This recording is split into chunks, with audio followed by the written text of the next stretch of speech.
कहानी नीरू की है। पंजाब की नीरू की शादी दिल्ली के राहुल से होती है। दिल्ली कितना बड़ा शहर है ना, लेकिन आप लोगों का घर तो बहुत छोटा है। हमारे पंजाब में तो ये बड़े बड़े घर होते हैं कि मजा ही आ जाता है। कोई बात नहीं नीरू, मैं भी तुम्हारे लिए बहुत बड़ा मकान बनाऊंगा बहुत जल्दी। नीरू के पिता जहाँ पंजाब के जाने माने व्यापारी थे, वहीं उसका पति राहुल दिल्ली में एक सिंपल नौकरी करता था। माँ, यहाँ तो घी मक्खन इतना महंगा है कि क्या बताऊं। मैं तो तरस ही जाती हूँ घी खाने के लिए। नीरू की माँ को ये सुनकर बहुत दुख होता है।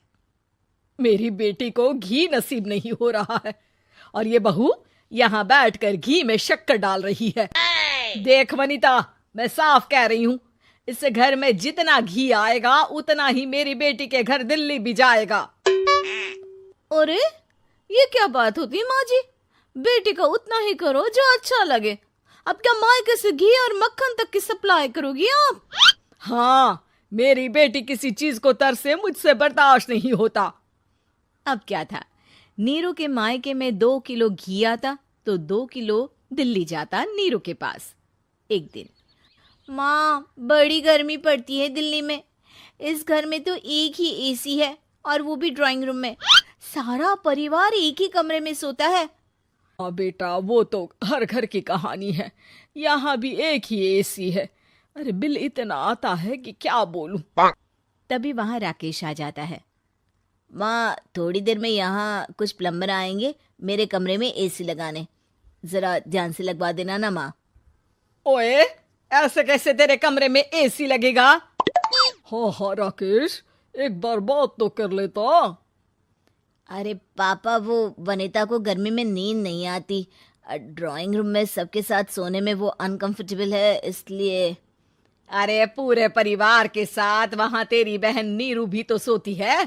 वो नहीं हो रही क्या अनकंफर्टेबल? समझ रहा है ना? अगर एसी लगेगा तो एक दिल्ली में तेरी बहन के कमरे में भी लगेगा, तभी तू लगा सकेगा। राकेश वनिता को सारी बात बताता है। वनिता करती भी क्या, मन मार कर बैठ जाती है। माँ, ये लोग ठीक नहीं है, क्या करूं मैं? अरे बेटी, यहाँ आ जा, तू यहाँ आकर रह ले। अरे छोड़ दे ऐसे पति को। कैसे छोड़ दूं माँ? समाज क्या कहेगा, लोग क्या कहेंगे? वैसे भी मेरा एक बेटा है मयंक। अरे हटा बेटा, तेरी उम्र ही क्या है? इतनी परेशान रहेगी तो काम कैसे चलेगा?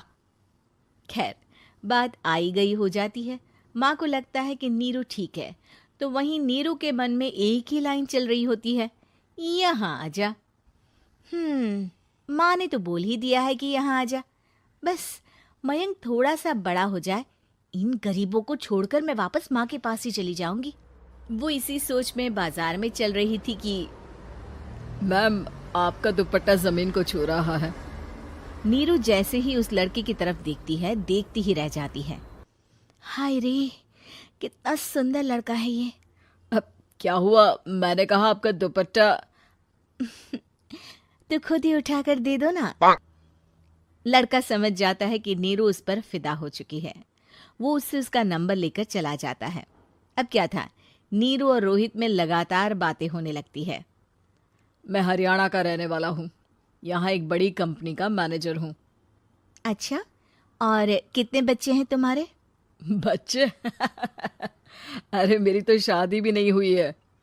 तुम बताओ, शादी करोगी? नीरू शर्मा जाती है। अब लेकिन मैं तो पहले से ही शादीशुदा हूँ।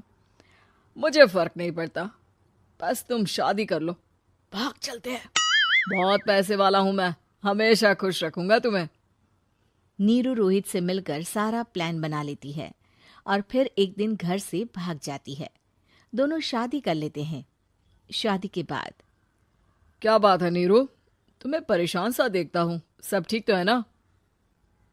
हाँ हाँ, सब ठीक है।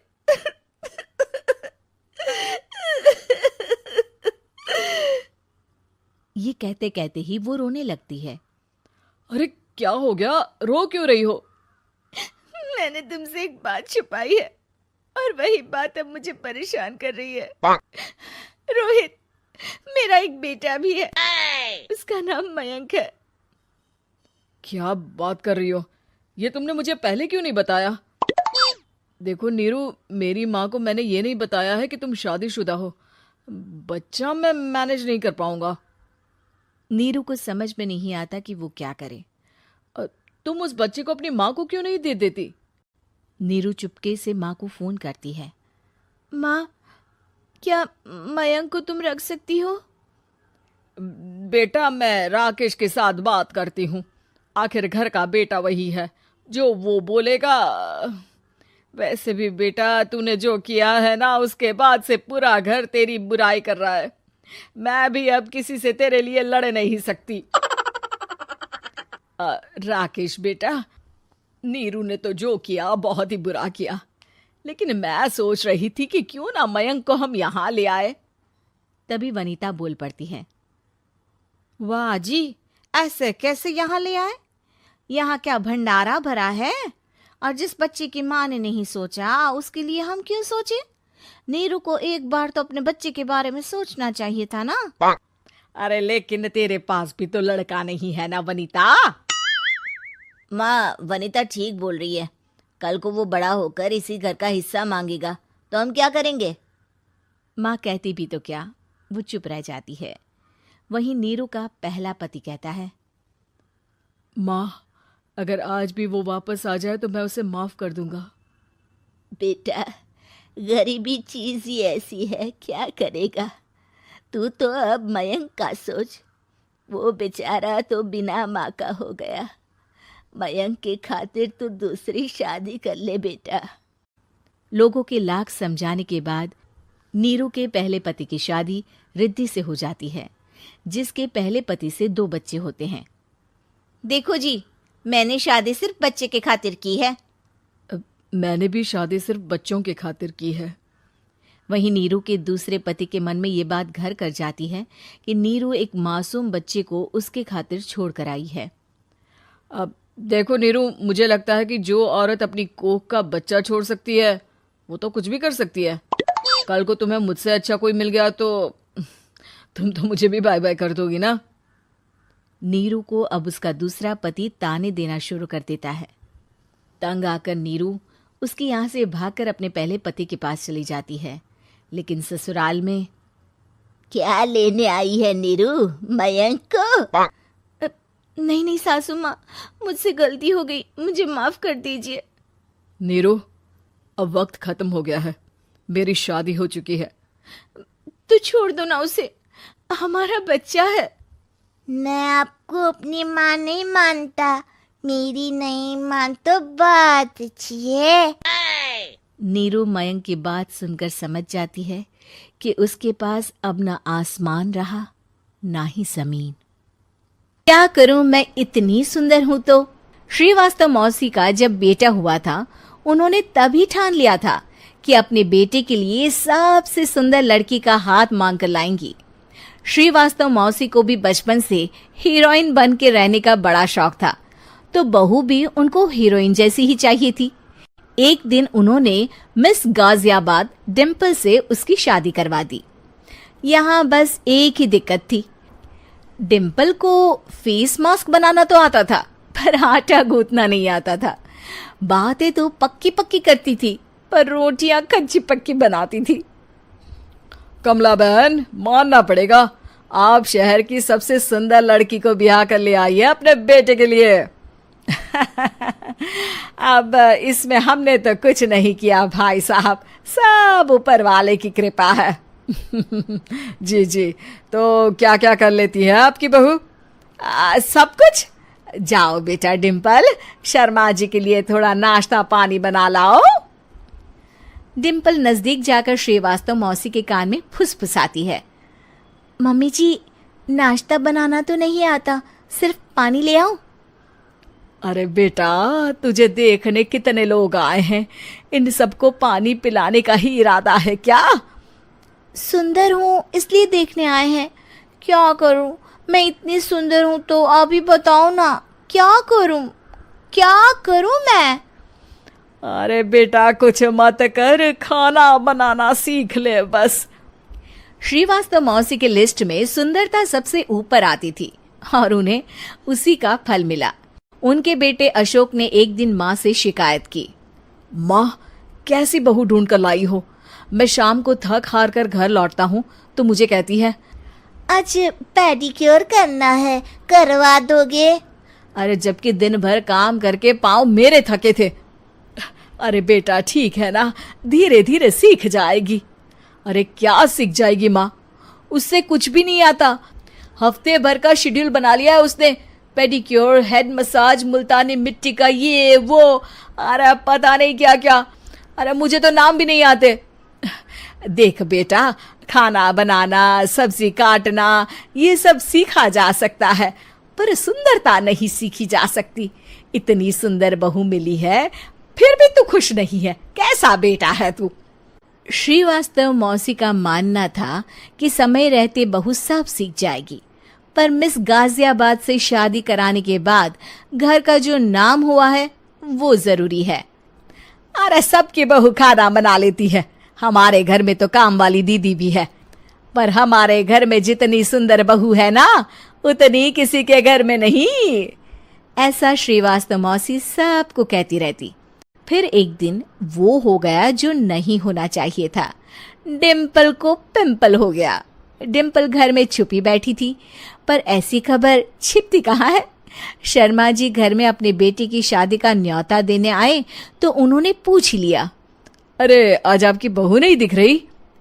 हाँ, वो ना थोड़ा काम में बिजी है, आती ही होगी। और इतने में डिम्पल सही में किसी काम से वहां आ जाती है। बस शर्मा जी की नजर पड़ जाती है डिम्पल के पिंपल पर, जो उन्हें चांद पे दाग जैसा लगता है। पूरे शहर में बात फैल जाती है कि डिम्पल को पिंपल हो गया है। ये दिक्कत काफी गंभीर थी और श्रीवास्तव मौसी को पता था कि अगर ऐसा चलता रहा तो उन्होंने जो हासिल किया था सब मिट्टी में मिल जाएगा। उन्होंने फट से डिम्पल को अपने कमरे में बुलाया। अरे बेटा, शर्मा जी के बेटे की शादी 1 हफ्ते में ही है, हमें उससे पहले ही तुझे वापस सुंदर बनाना पड़ेगा। तू बता, तुझे मेकअप के लिए क्या क्या चाहिए?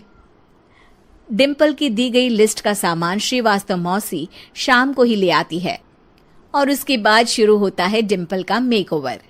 1 हफ्ते में सारे क्रीम्स पाउडर टेस्ट हो चुके हैं और डिम्पल और श्रीवास्तव मौसी रेडी हो जाते हैं शर्मा जी के बेटे की शादी के लिए। शादी के दिन डिम्पल बहुत सुंदर लग रही थी। श्रीवास्तव मौसी को उम्मीद थी कि बस अब तो हर जगह वो और डिम्पल ही छाए रहेंगे, चाहे शादी किसी की भी हो। पर जब वो शादी में पहुंचते हैं तो उन्हें बाहर शर्मा जी लोगों का स्वागत करते मिलते हैं। अरे कमला जी, सही समय पर आई हैं, आप ही का इंतजार था। हमने भी हमारे बेटे के लिए मिस अहमदाबाद ढूंढी है। डिम्पल और श्रीवास्तव मौसी दोनों के मुंह खुले के खुले रह जाते हैं शर्मा जी की बहू को देखकर। वो तो डिम्पल से भी ज्यादा सुंदर थी। क्यों, हमने भी अच्छी बहू ढूंढी है ना? हाँ शर्मा जी, बाकी आजकल के जमाने में सुंदरता से क्या होता है भाई। देखो, बूढ़े तो सब होते हैं, मैं तो मानती हूँ कि बस रोटियां गोल बना दे, इससे ज्यादा क्या चाहिए। सुंदरता का क्या है, ढल जाती है, पर गुण वो हमेशा रहते हैं। अरे बाबा, इतना बड़ा ज्ञान आपको कोई गुरु भी नहीं देता, जितना बड़ा ज्ञान आपको एक छोटे से पिंपल से मिल गया। अगले दिन जब अशोक डिम्पल से बात कर रहा होता है, कल शादी में मिस अहमदाबाद के बाद सब मिस गाजियाबाद यानी तुमको ही देख रहे थे। क्या करूं, मैं इतनी सुंदर हूं तो आप ही बताओ, क्या करूं? क्या करूं मैं तो कहती हूँ कि घर का कोई काम कर या फिर बाहर अपने लिए कोई काम ढूंढ ले। है? क्या कहा माँ जी? हाँ जी, सुंदरता का क्या है? कल तूने मिस अहमदाबाद से मात खाई, आगे कोई मिस हैदराबाद आ जाएगी या मिस फैजादाबाद आ जाएगी, इसलिए काम पर ध्यान दो। हाँ। और कुछ महीनों बाद अरे बहू, काम करने के बाद तू सुंदर नहीं, अति सुंदर हो गई है।